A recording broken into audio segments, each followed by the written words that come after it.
Bismillahirrahmanirrahim.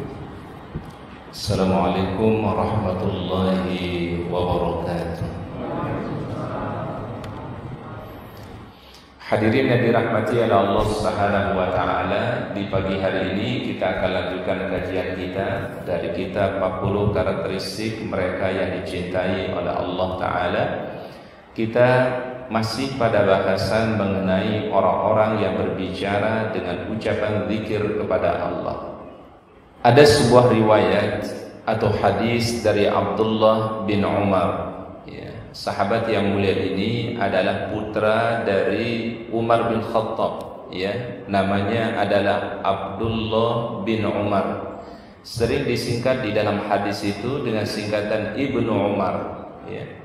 Rasulullah mendapatkan Umar bin Khattab yang sedang berjalan bersama rombongan, ya. Ia bersumpah dengan nama bapaknya, ya. Maka beliau bersabda, yaitu Rasulullah sallallahu alaihi wasallam bersabda, "Ala innallaha yanhaakum an tahlifu bi abaikum." Sesungguhnya Allah taala melarang kalian untuk bersumpah dengan nama bapak-bapak kalian.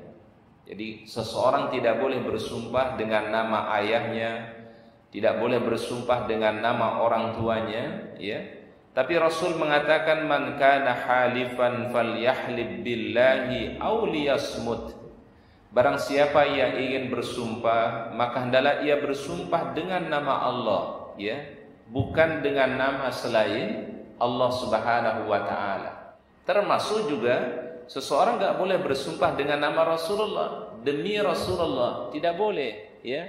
Tapi orang yang bersumpah itu adalah mesti dengan menyebut nama Allah Subhanahu wa taala, ya. Demi Allah, ya, atau yang disebut dengan wallahi, billahi, tallahi. Atau misalnya kita sebutkan demi pemilik Ka'bah, demi yang menguasai Ka'bah. Boleh enggak? Boleh, karena itu maksudnya adalah Allah Subhanahu wa taala. Demi pencipta langit dan bumi, boleh, itu maksudnya Allah Subhanahu wa taala, ya. Aw liyasmut, atau hendaklah ia diam, sabda Rasulullah sallallahu alaihi wasallam. Pembelajaran yang berharga dari riwayat ini adalah seseorang ketika ingin bersumpah, hendaklah ia bersumpah dengan nama Allah Subhanahu wa taala. Berarti pilihannya adalah ketika kita tidak bisa berucap yang baik, tidak bisa mengucapkan sesuatu yang bermanfaat dalam hidup ini, maka sebaiknya kata Rasul auliyasmut, hendaklah dia diam. Dan diam itu bisa jadi lebih apa, Pak? Lebih bermanfaat. Karena bisa jadi kata para ulama man kathura kalamuhu kathura ghalaquhu, ya. Orang yang paling banyak berbicaranya pada hal-hal yang tidak bermanfaat, maka akan lebih banyak jatuh dalam kesalahan. Ini satu kaidah yang yang diberikan oleh para ulama. Man kathura kalamuhu kathura ghalatuhu, ya. Yang paling banyak bicara pada hal-hal yang tidak bermanfaat, maka akan besar kemungkinan, ya, banyak terjadi apa? Kesalahannya. Oleh karenanya orang beriman itu selalu mempertimbangkan apa yang diucapkan, apa yang diungkapkan. Kalau yang diungkapkan hal yang baik, hal yang bermanfaat, dan itu besar manfaatnya, maka bicara lebih baik, ya. Jadi ada kalanya bicara itu juga penting, ya. Bicara itu bermanfaat selama yang dibicarakan, yang diobrolkan itu suatu yang baik, suatu yang mulia, mendatangkan kemaslahatan, maka bicara lebih afdal. Tapi apabila mudaratnya lebih besar, ya, bahayanya lebih besar, keburukannya lebih kita khawatirkan, maka kata para ulama, diam jadi bisa lebih baik dibandingkan kita bicara. Jadi kita tinggal kita pertimbangkan saja kemaslahatannya. Apabila ada maslahat, ya kita bicara. Tapi kalau tidak, diam, ya. Tetapi juga diam dari kesalahan itu hukumnya apa, Pak? Enggak boleh, kan? Ya. Jadi diam tidak semuanya baik, Pak, ya. Ada diam yang tidak baik. Diam yang tidak baik kapan? Ada suatu kemungkaran, ada satu kesalahan, tapi tidak mau berubah, tidak mau dirubah itu ke sebuah kesalahan. Bahkan sampai Rasul mengatakan, man kana yu'minu billahi wal yaumil akhir falyaqul khairan aw liyasmut. Ya, barang siapa yang beriman kepada Allah, beriman kepada yaumul akhir, falyaqul khairan. Dia katakan yang benar, sampaikan yang benar, luruskan sesuatu yang salah. Aw liyasmut, atau hendaklah dia diam. Man ra'a minkum munkaran falyughayyirhu biyadihi. Siapa yang melihat kemungkaran, falyughayyirhu biyadihi, maka robalah dengan apa? Dengan tangannya. Kalau ia tidak mampu, kata Rasul, ya, fa illam yastati falyughayyirhu bilisanihi, ya. Maka dia robah kemungkaran, kesalahan itu dengan apa? Nasihat yang baik, nasihat yang mulia. Kalau ia tidak mampu juga, kata Rasul, falyughayyirhu biqalbihi, ya. Kita ingkari di dalam hati akan perbuatan yang mungkar tersebut. Wa dzalika adhaful iman, dan itu tingkat iman yang paling apa? Yang paling rendah, kata Nabi SAW. Riwayat yang lain, ya, dari Sufyan bin Abdullah Ats-Tsaqafi, dia berkata, qultu ya Rasulullah hadithni bi amrin a'tasimu bihi. Saya pernah bertanya kepada baginda Rasulullah SAW, kata Sufyan bin Abdullah Ats-Tsaqafi, wahai Rasulullah, katakanlah kepadaku satu urusan untuk aku jadikan pegangan dalam hidup ini. Apa jawabnya Nabi SAW? Qala qul rabbi Allah thumma istaqim. Katakanlah bahwasannya Rabbku adalah Allah, thumma istaqim, kemudian istiqomahlah.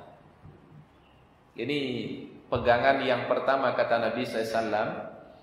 Kita beriman kepada Allah, kita ucapkan asyhadu an la ilaha illallah wa asyhadu anna Muhammadar Rasulullah. Kita ikrarkan raditu billahi rabban wa bil islami dinan wa bi Muhammadin sallallahu alaihi wasallam nabiyya. Ya, ini ikrar kita tentang keimanan kepada Allah. Kemudian apa perintah Rasul? Tsumastaqim. Kemudian teguhkanlah hatimu, istiqomalah di dalam kebaikan sampai engkau berjumpa dengan Allah Subhanahu wa taala. Maka Rasul mengajarkan kita satu doa, supaya doa ini membimbing kita, mudah-mudahan kita diberikan hati yang istiqomah oleh Allah Subhanahu wa taala. Di antara doa yang diajarkan Nabi SAW, Allahumma ya muqallibal qulub tsabbit qalbi ala dinika. Ini doa mesti kita baca para jamaah. Gak bisa kita lepas dari doa ini. Allahumma ya muqallibal qulub. Ya Allah, Engkau yang maha membolak-balikkan apa? Hati. Karena hati kita ini mudah berubah. Sabbit qalbi ala dinika, tetapkanlah hatiku di atas agamamu ya Allah, sampai kami wafat, sampai kami berjumpa denganmu ya Allah, di dalam dada dan hati kami masih ada keimanan kepadamu ya Allah. Allahumma ya muqallibal qulub tsabbit qalbi ala dinika. Ini doa tidak boleh kita tinggalkan. Doa ini tidak boleh kita lupakan. Setiap hari kita baca.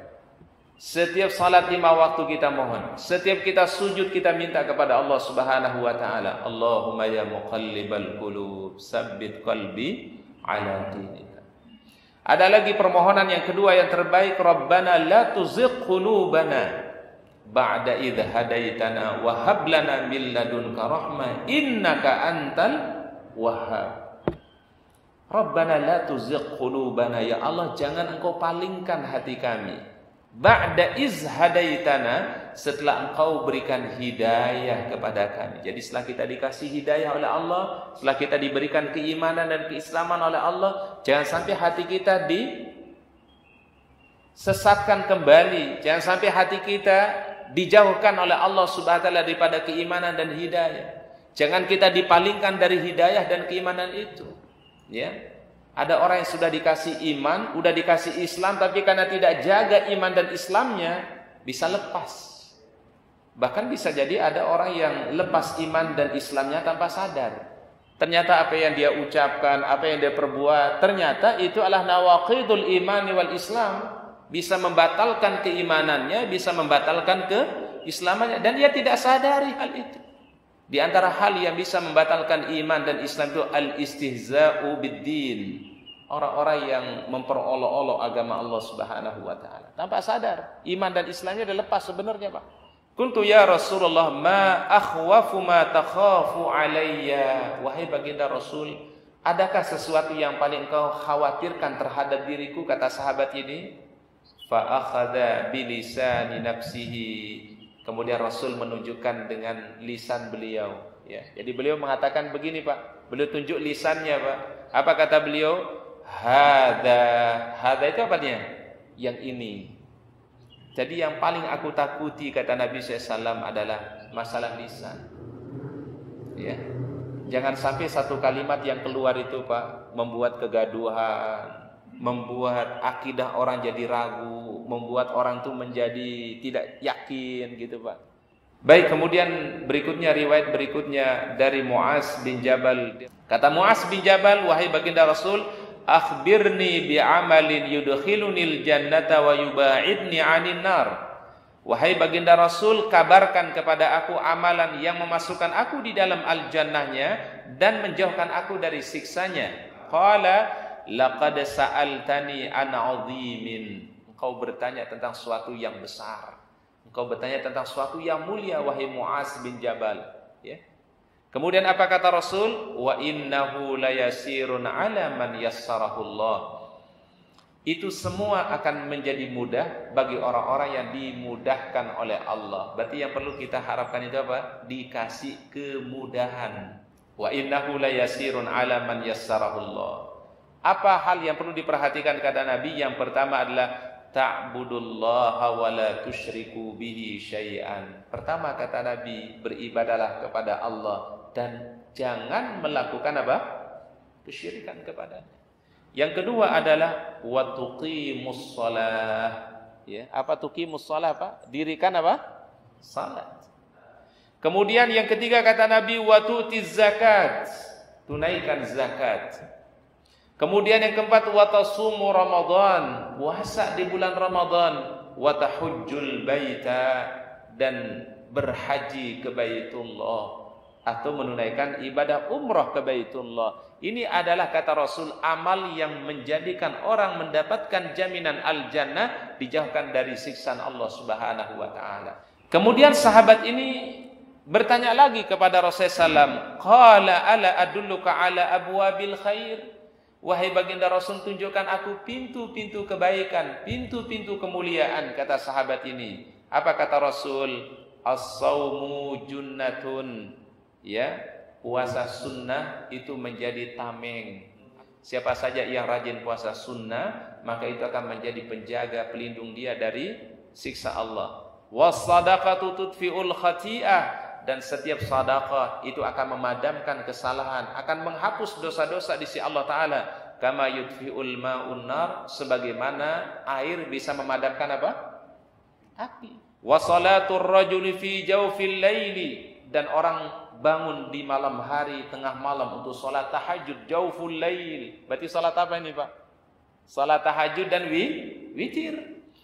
Tsumma qala, lalu sahabat ini bertanya, ala ukhbiruka bi ra'sil amri kullihi wa amudi wa dirwati sinamihi. Mau aku beritahukan ada sesuatu yang menjadi pangkal segala urusan, menjadi tiang segala urusan, dan menjadi puncak segala urusan, kata Nabi SAW. Bala ya Rasulullah. Qala ra'sul amri al-Islam. Jadi pangkal atau kepala segala urusan itu apa? Islam. Ya, jadi Islam ini seperti bangunan besar, Pak. Kemudian wa amuduhu as-salat. Tiang-tiangnya itu adalah as-salat. Jagalah salatmu. Kemudian wa dirwatu sinamihi, puncaknya adalah yang paling tertinggi kata Nabi, al-jihadu fi sabilillah, orang-orang yang berjuang di jalan Allah Ta'ala. Tsumma qala, ala ukhbiruka bimalaki dzalika kullihi, aku akan beritahukan kepada engkau wahai Muaz, ada sesuatu yang bisa mengcover itu semua, kata Rasulullah SAW. Kuntu bala ya Nabi Allah. Qala fa akhadha bilisanihi. Maka Rasul memegang apanya, Pak? Lisannya. Berarti kunci segala hal, Pak. Kunci rukun iman, kunci rukun Islam, kunci tadi pintu-pintu kebaikan itu semua, Pak. Satu hal kata Nabi SAW, lisanihi. Apa lisanihi? Ucapannya. Kalau bahasa sekarang itu statement, Pak. Ya, sehingga jangan sampai kita keluarkan statement yang mohon maaf satu kata, dua kata, tetapi mohon maaf membawa kemurkaan Allah Subhanahu wa taala.